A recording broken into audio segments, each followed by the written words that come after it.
Hopefully nobody calls me. Matter of fact, I can do. Oh, are you there? Oh, let me not do that. You're good. Here we go. Here we go. Okay.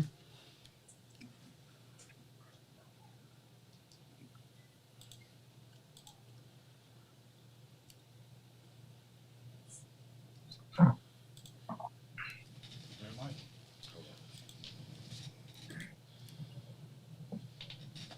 Yeah.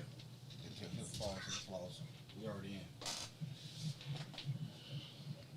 Hello, everyone, and welcome to Speak Up Sis podcast. This is the place where everyday women and men have an opportunity to share their stories to inspire yours. We say what you think no one wants to hear, but everyone needs to know. I'm your host, Angel Charmaine. And tonight, oh my goodness, y'all, I have brought the man back into the place who gave us a real, raw, honest, authentic look at his personal testimony, his personal story. And you all were in my DMs, you were in my inbox, you were emailing me like, we need to know how he got over the hump. How did he get to a place of winning? And so, of course, I invited him back for part 2 of Him Too. And so Joe Stump is back in the building here on Speak Up Sis podcast to share with us how he got to a place of overcoming and triumphing the devastating beginnings he had. So Joe, thank you for coming back into the space and welcome back to Speak Up Sis podcast. How you doing? I'm doing wonderful. Thank you. Good, good. Well, you are looking mighty bright and handsome. I'm loving the color. Thank you. That's my favorite colors, my bright colors. Yes, you look fabulous. Thank you so much. So for those who may have missed part 1, will you please share a little bit about who you are and what it is that you do for a living currently? Yes. So currently right now I am a recruiter for the National Guard. And I live out here in Colorado with my 3 dogs. I've had an opportunity to do a couple modeling gigs, and I got published in a magazine, on the cover of a magazine, and also got published internationally. That's what's up. That's what's up. So you're an internationally published model, and you're also a member of our armed forces, yes? Yes. That's what's up. That's what's up. And that is why I like to mention that, because I think it's important for people to get a glimpse of what, to put a face on what we're talking about. I think a lot of times when we talk about childhood abuse and especially childhood sexual abuse, and especially when we start adding men to the conversation, because the narrative is all around women. But I believe right now there's something like every 1 in 4 or 1 in 5 men will have to deal with some type of sexual abuse at some point in their lives.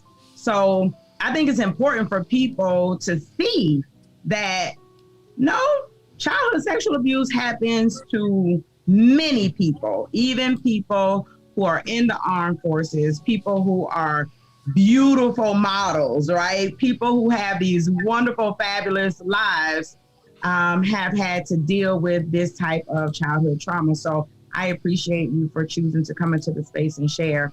So we're going to go ahead. I don't like to jaw jack. I don't like all that small talk. So let's go ahead and get into where we left off. In the previous episode, you told us that you got to a place where you were able to get out of this terrible foster care situation that you were in, and you sort of aged out of the foster care system. So tonight, I want us to talk to the people about what you did in order to get to where you are right now. How is it that you're healthy and you're strong at this point? So it was a struggle in the beginning. Once you're turned 18, it's like there's nothing left for you. The system in my opinion, the system just made their money off of you, and they throw you out in the streets. You might have nowhere to go. You might not have a place to live. You might be homeless. And at the time, that's what it was for me. I was into a couple of semi-independent family homes, but as you age out of them, because that family's not getting paid anymore. So, I was out of high school, just got out of high school and stuff. So I didn't have any place to live, and I became homeless for a little bit. And at that time, I felt like all I was going to be was just another statistic. Mm-hmm. But then I heard about a program out in Grand Rapids. It was out in Grand Rapids, Michigan, known as Bethany Christian Services. And they found me a home. But the home wasn't a place where I was technically allowed to live, because it was for, they call it I forget what I can't remember the terminology for it, but it wasn't for me. But they would have people that were from maybe Sudan or people from Afghanistan. Like refugees? Oh, yes, a refugee home. So it was technically a refugee home, but they talked to the coordinators about it, allowing me to live there. And at the time, I was receiving Social Security, and I was able to afford the living there. So I stayed there. And at the time, I still didn't know what I was going to do with my life. I didn't feel like I didn't have a purpose. I didn't know where I was going to go. I had no drive of it doing anything. And at the time, I still hanged around with the wrong friends, still made some wrong choices, and stuff like that. And I found then that there was going to be a mentor. I could get a mentor. And I said, yeah, I would love to have a mentor that can help me. And at the time, I'm like, well, I'm 18 years old. Who wants to mentor an 18-year-old? Right. So it was, I had one that came in, and to me they're my family. Kelly and Lynette Obanoff, they've been great people to me, and they're the ones who took me under their wing.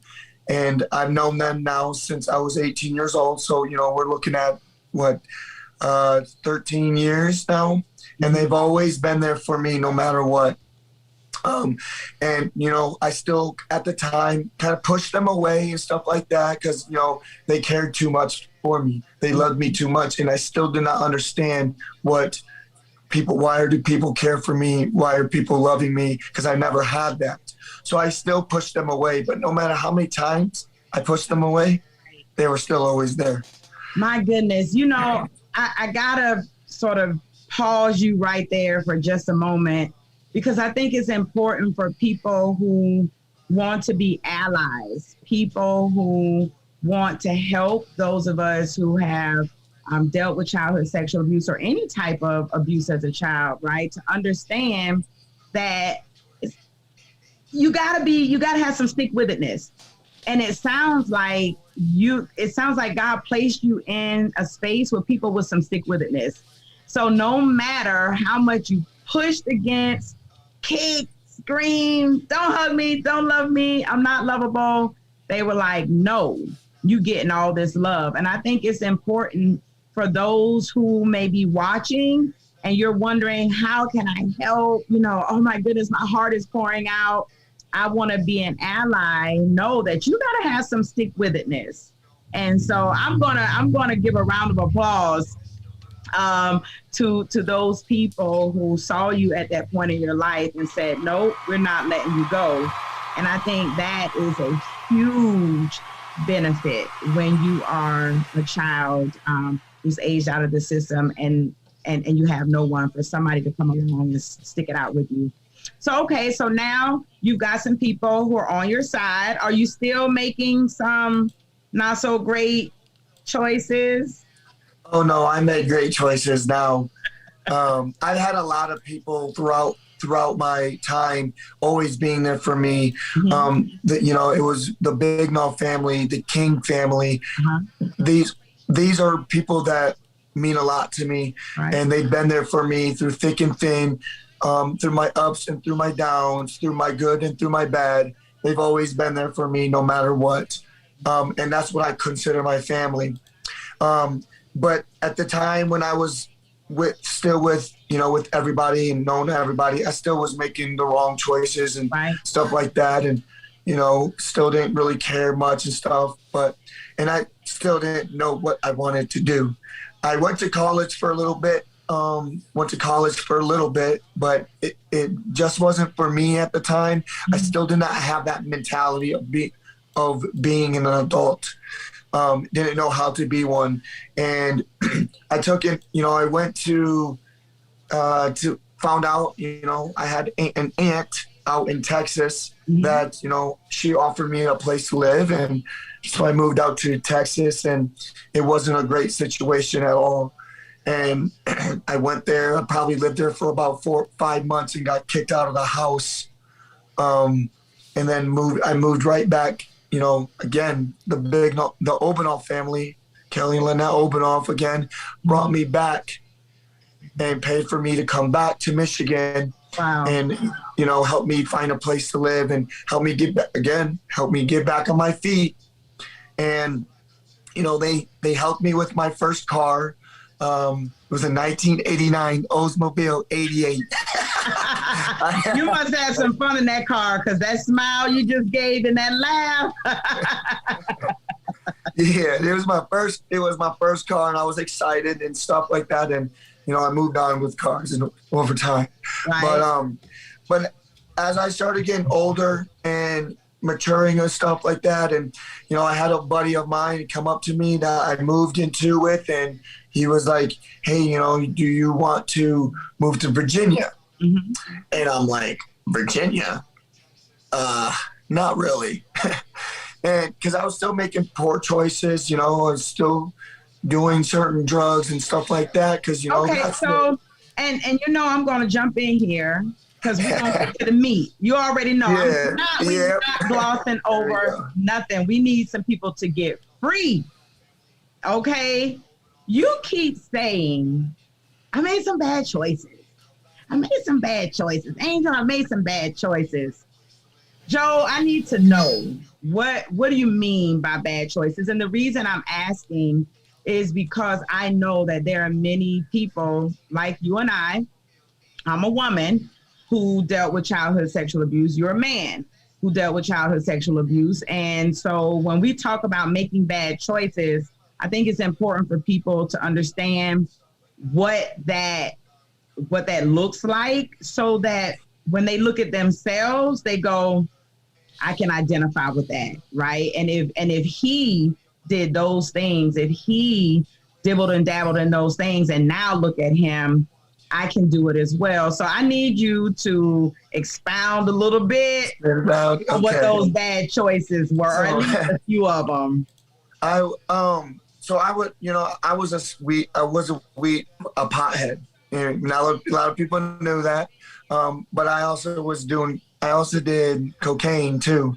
That was the other drug. I didn't really do much of other stuff except for drink. So I went to work high. I would wake up in the morning high. I would be on my break at work high. I would drive high. And then I would still go to these parties. A lot of people didn't know this. So a lot of people that are listening this, they're going to be hearing. And then when I would party, I would do cocaine. And because, to me, cocaine was a big party, and you could drink almost everything you wanted to drink, and you could drink as much as you want. So I probably drink a lot all the time, but I could hide it. And I hid it from people where people would not know that I was actually doing these things, because I would lie to them like, oh no, I was at this friend's house or something like that, when I was really with other people doing, snorting coke or smoking weed and drinking every single night, and still waking up, going to work, but I would go to work high. I mean, I had a lot of different jobs and I've been fired from many different jobs just because I had a nasty attitude or I didn't care what they told me what to do. I'd tell them, I would say some bad words to them and stuff like that. And it was just on and on and on. And I kept on doing the same thing over and over and over. Right. But I would tell everybody that, I'm doing good. I'm doing wonderful. I'm just working and stuff like that because I didn't want to look like I was a bad person to anybody. Right. And, but that was just a nonstop thing, but it was all a lie. And then, I see some, at the time I saw counselors that sometimes, but I didn't want to see them anymore. So I'll just stop going, or they would put me on medication like, hey, you need to be on this medication. But I didn't want to be on that type of medication. And, I ran into the wrong person at one time and I would buy some things and then lie, or actually I would steal the product from a store and take it out of the store in any means, like in a backpack or whatever the case may be, and bring it back and tell them that I lost the receipt. Gotcha. So I could get my money. So I can get money that I never paid for because I never paid for it. But I would be getting this money back. And I did it with a couple of friends where we would constantly do this thing where we go to different stores, Target, Walmart, Myers, whatever the case may be, and we buy certain things like turkey, buy the big old turkeys, those things like $25, $35. I would steal it and then take it right back to the store and saying that it was spoiled or it was rotten, just so I can get this money that it wasn't even mine in the beginning. Did you, at the time, attribute any of these behaviors to the abuse that you incurred as a child? I think a lot of times people assume that the trauma is what is driving you consciously, but here again, as someone who's lived through abuse as well, did you find that while you were doing things, you didn't even link those things together, or did you?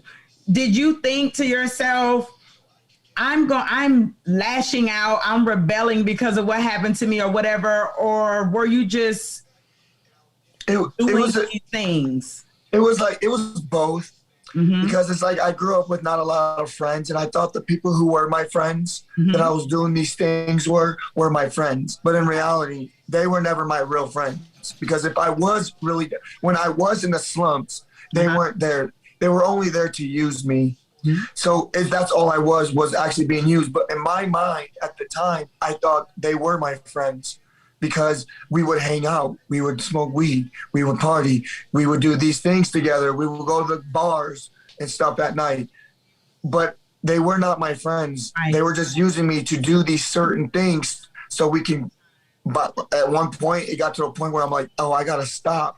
But when I stopped, they got mad and they basically threatened me if I didn't go and do these things. And so I basically didn't know what to do at the time, so I did do it. I did do it, and then, though, luckily, thank God, those people moved out of the state. Wow! Because if not, I would have been stuck constantly doing these things because they were not regular human beings. Got you.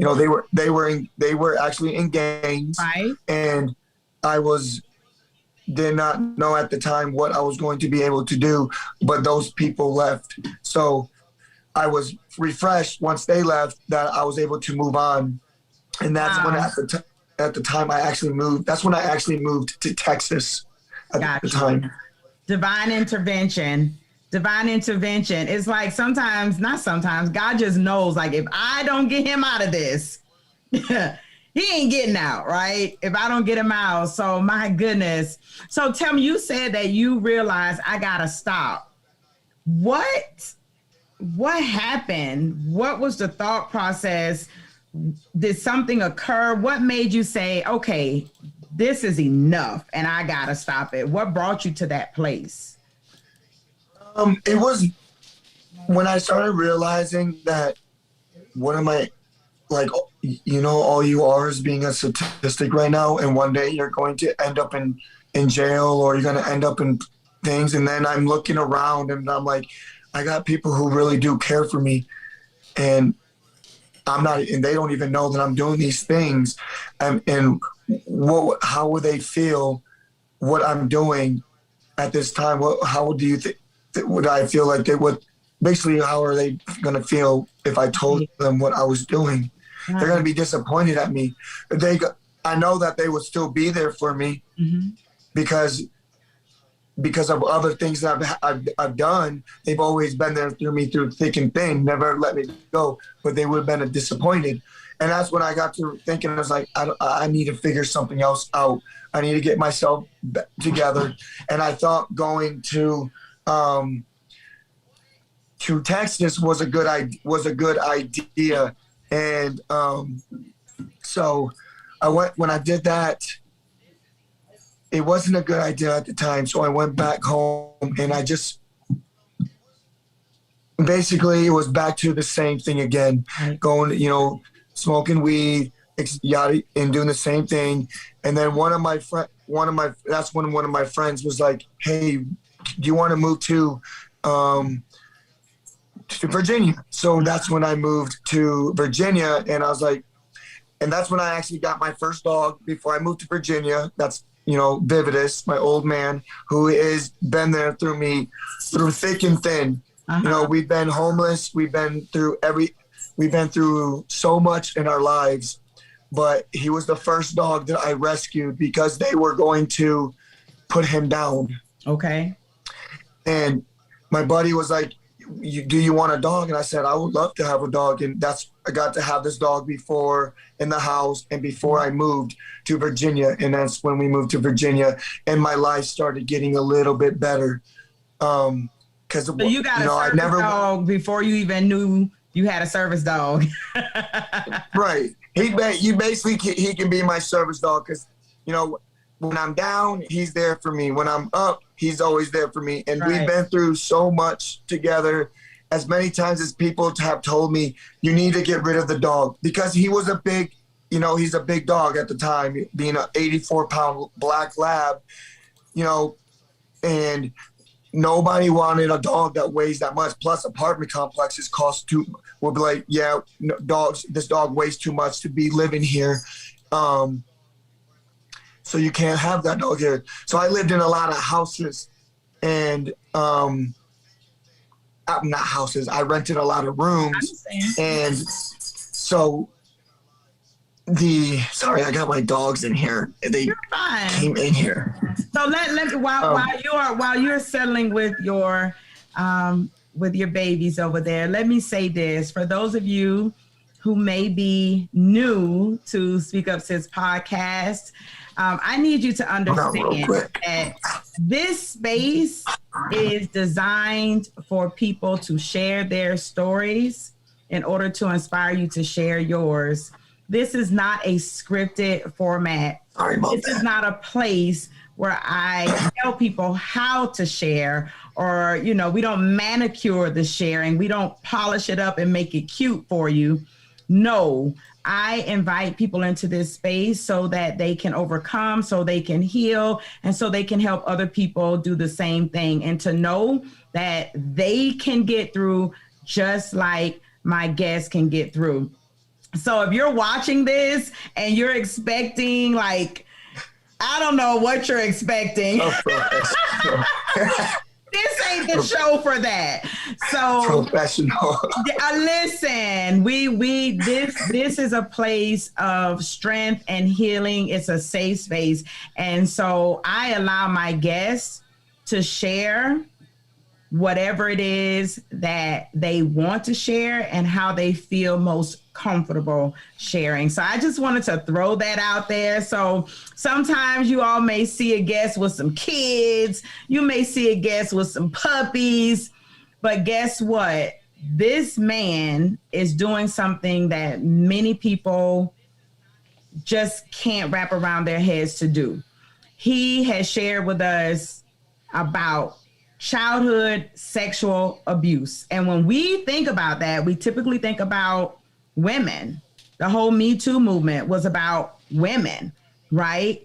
But no, it's important for us to understand that men deal with these types of things as well. It's just as important to talk about it and to give them safe space to talk and to share their stories and not just go with the narratives that have been created for us. Okay.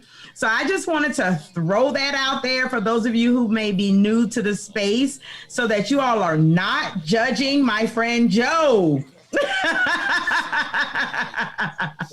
So Joe, you got to the place, you got your dog, you're growing, you're getting healthier, you're beginning to make better decisions. There's been some divine intervention, right? Did you at some point say, I need a therapist, I need a counselor? Did you go through therapy? I went through therapy. I had a therapist, a psychiatrist, a psychologist when I was younger, but I refused to have them when I was older. I didn't want them. Do I think a therapist is good for people? Absolutely. I just don't think a therapist is good for me. Mm-hmm. Just for the fact I don't like certain ways that they talk. Like when they tell me, I understand. No, you don't understand. Me, in my opinion, you don't understand because we're two different people and we don't have the same mindsets. Mm-hmm. So it's kind of like how if someone passes away, the way that you take how someone passes away is not going to be the same way as I will take it. Mm-hmm. So you're telling me that you understand. No, you don't understand because we're two different people. So that was my whole concept with therapists. And one thing, I just do not like psychiatrists because I felt like all they wanted to do is push medication on you. So with the medication, I just don't think medication can be good for people, but I just think it's one of those things that's all they think about is medication. And we're putting too many kids on medications and they're not being, and I feel like kids should be themselves. They don't need to be on all these different types of medication. Let them live their life as a kid and enjoy it because these medications just brings them down. And to me, I think it changes who they really are as a kid. So therapist was not really for me. But is it good for other people? Absolutely. I would never say never to go see a therapist. I would tell people if that is your calling, then do it. But if it's not, there could be other ways that you could see. Maybe you have a really good friend that you can talk to. Maybe it's your pet that you can talk to. Maybe it's whatever you believe, your religious beliefs, whatever it is, maybe that is for you. Everybody has a different way of that they can cope things or they can talk to somebody about it or to get through things. It just depends on the person. It's what's your comfortability when it comes to that. Maybe it is a therapist. Maybe it is God. Maybe it's your religious beliefs. Right. So what do you use? What's your route? I know that I believe I saw this correctly, that you are a believer in God. Is that your healing place, your safe space? Yes. I mean, I do go to church every Sunday. Mm-hmm. But I don't pray every single day. I don't push religion a lot but because I do believe, one thing is I don't believe in religion. I believe it's, you don't have to have a religion to believe. It's having faith. So, that's one of the things is I don't believe in religion. I believe that there's a God and to have faith in him. Right. But for me I'm really hard-headed in a way, and I'm very strong when it comes mentally strong in a way where I can deal with the things. And to be honest, the way I cope with a lot of things is I will actually, and everybody's gonna know this now, is I will actually cry behind closed doors where nobody sees. Really? Yes, because that's just the way I can handle it. I don't like to cry in front of people because I feel like I'm weak, even though it's not a weak thing. I would never say it's a weak thing because men do cry. men cry, and it's okay to cry. But I just prefer to do it in my bedroom and when I'm punching my pillow or something. I love that you cry.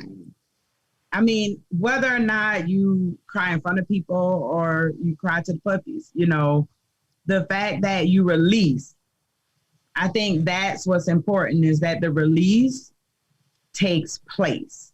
You know what I'm saying? There are so many people who need to release. They need to cry. They won't even cry by themselves. So I like that you cry, and you know when you need to cry, and you know that it's okay to cry.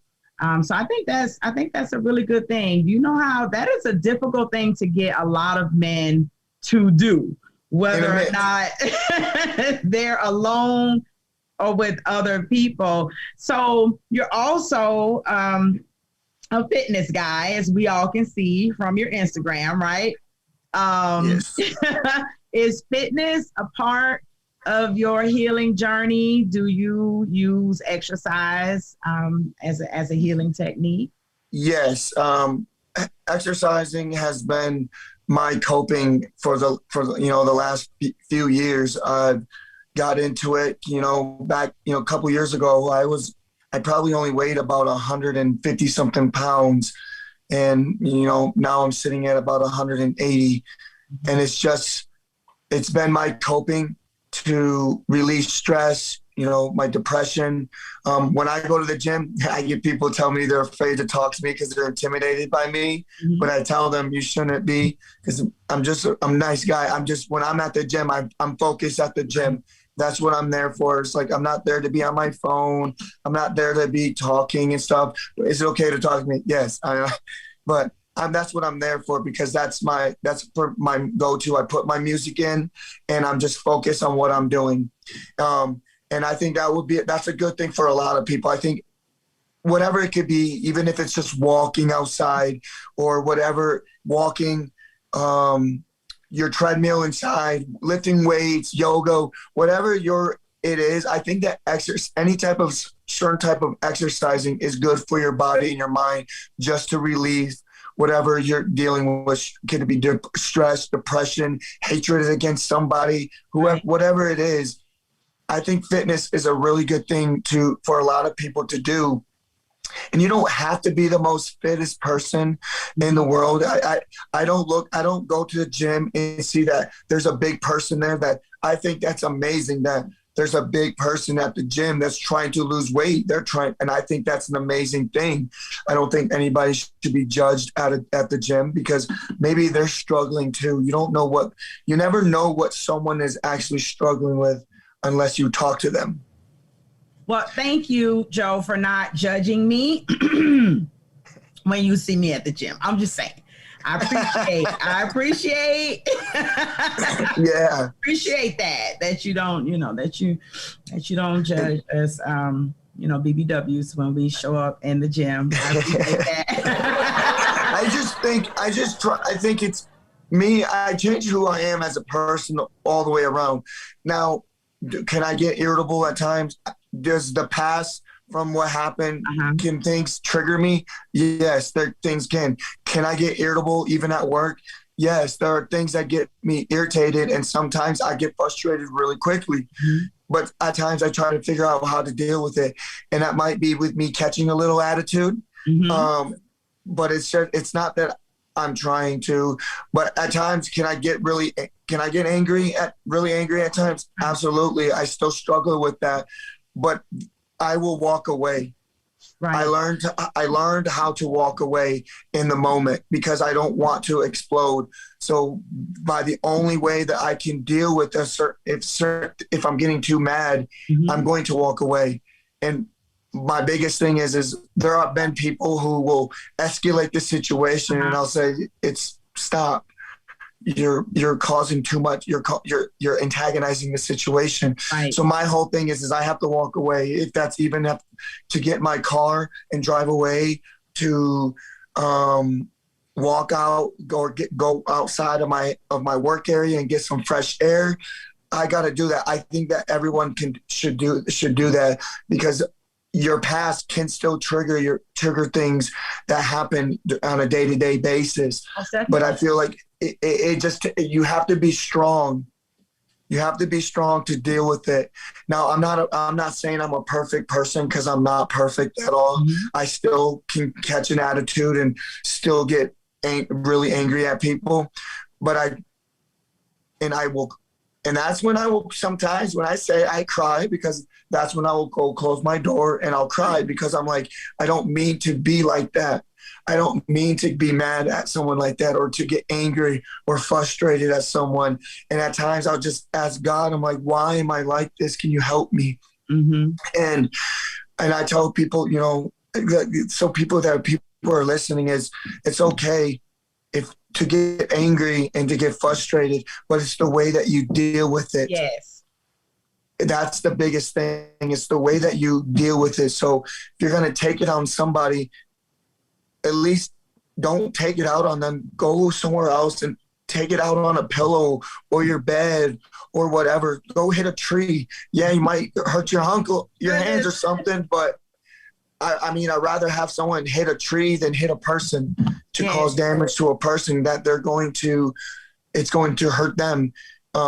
So I just say when it comes to this type of stuff in your past, you just got to find a different way to deal with the situation. And as we talked about counseling and therapy, if that is your calling, then that's what you should go do, is to go see a counselor, maybe you have your favorite teacher or something, and you can go talk to your teacher. I've had some really great teachers, but as I stated in the first video, I would lie to them.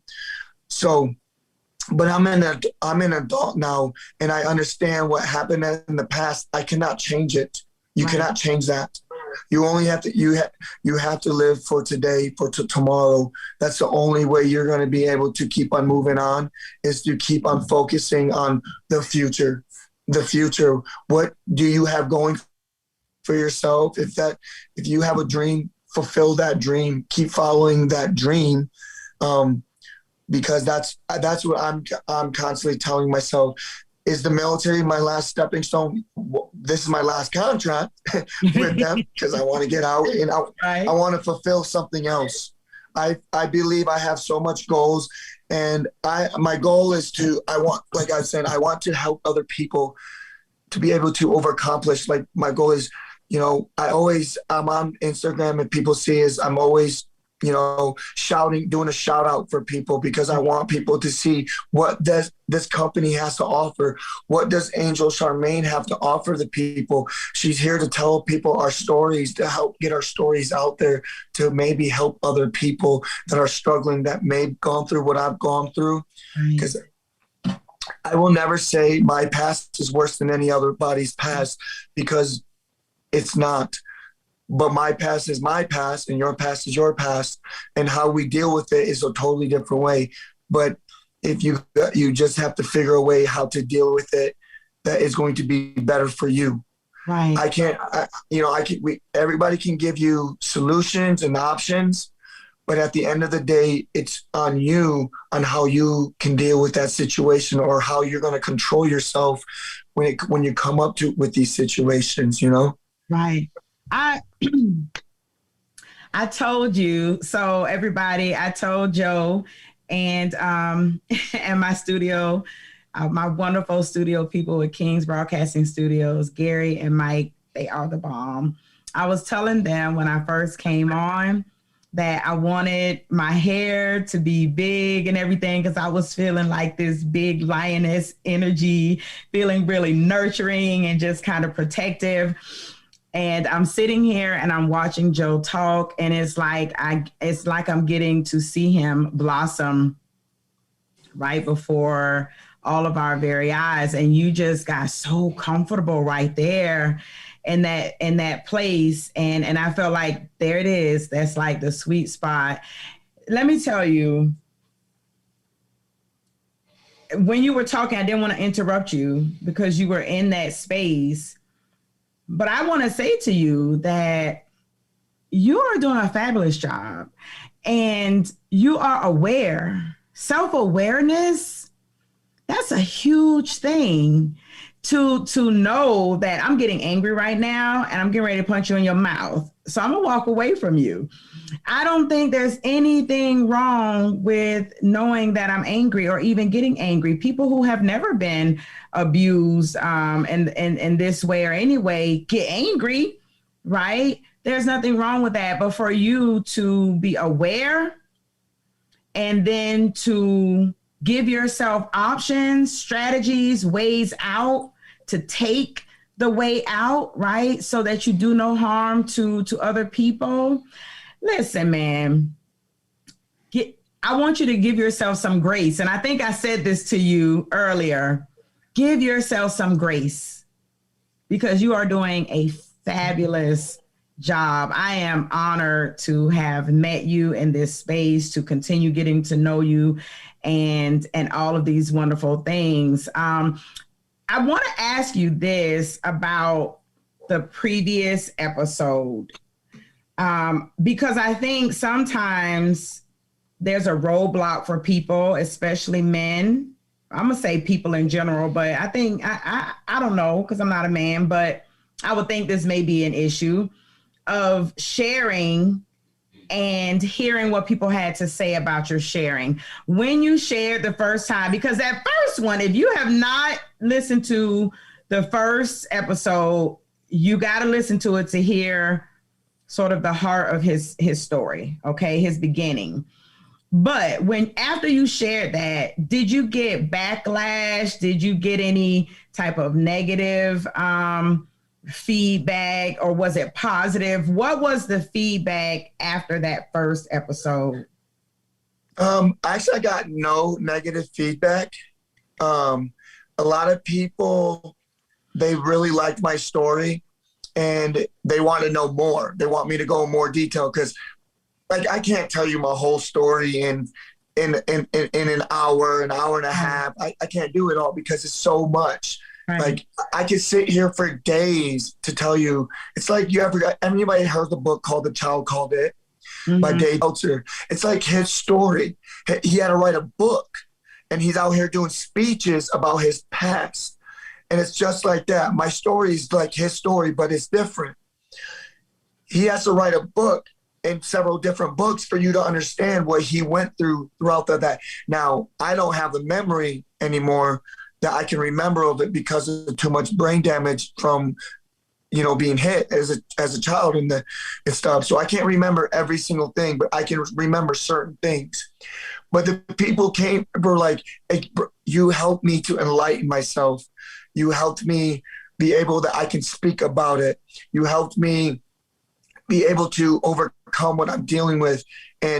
Or the people that said that they were able to, that they're still working on what they're dealing with. And some people ask me, what can they do? And I'll tell them what they can do.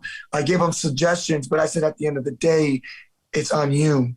Mm-hmm. You have to find in yourself you have to dig deep, right? You have to go in deep in your heart, your mind, your soul, whatever the case can be, to figure out what you need help with. Right. I can only tell you or give you suggestions, and same thing for anybody else. They can only give you suggestions, but it's going to take you to actually accomplish it and to do it.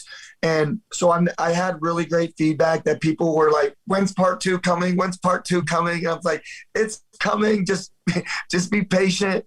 So there was a lot of people like asking, like, they were like, I would have never thought that happened to you. And a lot of people were sorry about it, but I'm like, don't be sorry, because I don't live in the past. I don't live in the past anymore. I'm just here to tell my story. And I'm still going to tell my story. My goal is to keep on telling my story because I think people need to hear my story, because I feel like if I keep telling my story, other people will be able to open up and tell their stories. And that's what I want, because the only way you can get out of this situation that you're dealing with is to speak up about it, to talk about it, to get it out, because don't stop holding it in, because all you're doing when you're holding it in, you're just you're just building up for this anger to stay in there, and then you explode and you're going to explode. You don't know what you're going to do because you black out or whatever the case may be, or you start drinking too much, or you start doing drugs, or whatever the case may be. So a lot of people came to me and were like, I really liked your story. Can't wait for part 2. And I tell them, well, I want people, my goal at the end of this whole entire thing is hopefully I helped somebody. I can't change everybody, but my goal is I hope I can change one person. If I can change one person, that means I did my job. And I hope that person will do the exact same thing, that they go and tell their story, or they help somebody else, or maybe they share my videos to other people, to maybe that will be their way, their calling to help they might have somebody, or a child, or a person that might be in the juvenile system that could hear my story, that, because I've been in the juvenile system, I've been in the foster care system, I've been in the semi-independence. I'm an adult now. I've been there. I've done it. So it was a really great opportunity the first time around to hear a lot of good feedback from people. And then even seeing the comments on the YouTube where people are like, oh my gosh, this story people are even asking me I should make a movie or do a TV show. And I'm like, I wish I could do that. I wish I had the opportunity to do that, but who knows? I might have that opportunity. Oh, most definitely. If that's the opportunity that you want, then that's the opportunity that you will have. And like I said, just watching you open up and share has been beautiful. And I pray that in your different spaces that you'll be able to continue to share, whether it's through your modeling platform, or you create a whole totally different platform. I'm grateful that I got an opportunity to listen to your story and to help you get voice to your story. So I appreciate you, Joe, so much for doing this. And I know a lot of times people want to hear certain things, right? Juicy stuff. That's not what this platform is about. This platform is about helping people overcome so that they can help other people overcome. And I do believe that you're going to do some amazing things. I'm going to be watching, and just know I am here to help in any way that I can. You've got another one with some stick with itness. So you make sure that if you need anything, you can reach out to Angel Charmaine and Speak Up Sis podcast. We're going to be right here to help support what it is that you choose to do beyond this. So before we leave, do you have something that you would like to share to, maybe there's a man out there who is still finding it a little difficult to open his mouth and deal. Is there something you would like to say to that man? I would say, if you, whoever is listening, that if you're struggling and you don't know a way, you can talk to me. I mean, I do receive a lot of messages, but you can. I try to respond to all my messages, but I will respond. But if I can't respond, I can, and I do know other people you can talk to. You can, for instance, people can reach out to you. I mean, you have that background, and I have other people who've been my mentors and stuff that they could reach out to and talk to them. Maybe they could speak up. But I say to speak up about what you're going. It doesn't make you weak. Mm-hmm. A lot of men, and I don't want to say a lot of you men because that means I'm calling everybody, but a lot of men, we're afraid to speak up about things because it makes us feel like we're weak. In reality, we're not weak.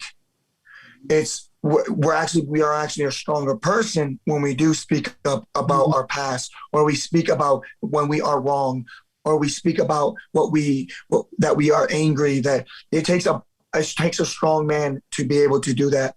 But if you are out there and that you are struggling, please reach out. and talk to somebody, even myself, or if you have that person that you can talk to them. And that's what I'm going to leave it at with that is be a strong man. You're not a weak, speak up. And then I want to also say is thank you, Angel Charmaine, for this great opportunity. I really appreciate it. And I want to also say to, the people who've been there for me through thick and thin, that they mean the world to me.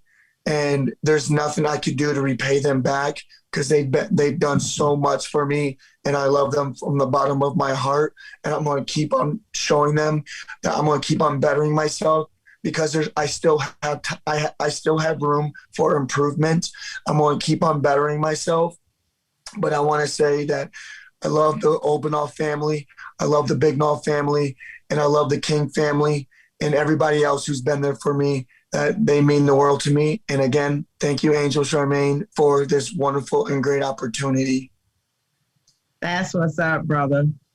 All right, everybody. That's it for tonight's show. I appreciate every single one of you who showed up tonight. Joe, you're amazing. You got a new sister, okay? It's a different sister from another mister and all of that. You know what I'm saying? But you got another sister here, and I appreciate you. So listen, everyone. Speak Up Sis podcast is all about sharing stories from everyday people to inspire you to speak up and share yours. You can connect with me via my website, which is speakupsis.com. You can also follow Speak Up Sis Podcast on Instagram at Speak Up Sis Podcast. We're also on Facebook at Speak Up Sis Podcast and Twitter at Speak Up Sis Pod. I love to hear your thoughts about tonight's show. You can connect with me in the DM or inbox, or you can send me an email at contact@speakupsis.com. You can also, if you didn't catch this while he was on, you can connect with Joe on his Instagram at FitJoeCo, C-O. FitJoeCo. Did I get that right, Joe? Yes, you did. All right. So I want to make sure that you all find him, connect with him, and make sure that you let him know just how much him sharing his story inspired you tonight. And with that, everybody, don't forget to open up your mouth and speak up. We'll see you next Monday at 8 p.m. Eastern Standard Time. Bye.